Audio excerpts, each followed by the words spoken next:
प्रतिबिंब आहेत, इथली बोली भाषा, इथले संस्कार, इथली संस्कृती, इथले उत्सव हे या लोकसंस्कृतीच्या माध्यमातून इतर प्रांतापर्यंत प्रवाहित होत असतात आणि हे प्रवाहित करण्याचं काम करत असतं तर एक कलावंत करत असतो. आणि म्हणून असाच कोकणातल्या मातीमध्ये, कोकणातल्या रत्नागिरी जिल्ह्यातील लांजा या ठिकाणी एका कलारत्नाचा जन्म झाला, ज्याने आपल्या आधीच्या पिढ्यांचा वारसा तसा तसा जपला आणि मग त्याने हातामध्ये डब घेतला, भेदिक शायरी सुरू केली आणि मग कलगी तुऱ्याचा एक भाग बांधला आणि तुऱ्याचा तुरा त्याने आपल्या माथ्यावरती मिरवला आणि आज अवघ्या महाराष्ट्रभर त्या माणसाचं नाव अभिमानाने घेतलं जातं. एक लोककलावंत, एक शाहीर म्हणून त्यांना आम्ही अतिशय अभिमानाने त्यांचा उल्लेख करतो. ते ज्याने आपल्या गायनातून विचारांचे तुषार बरसवले ते आमचे मित्र तुषार पंधरे.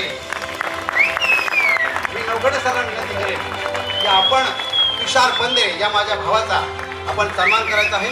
तुषारजी पंधरे आपलं लाख लाख अभिनंदन आहे.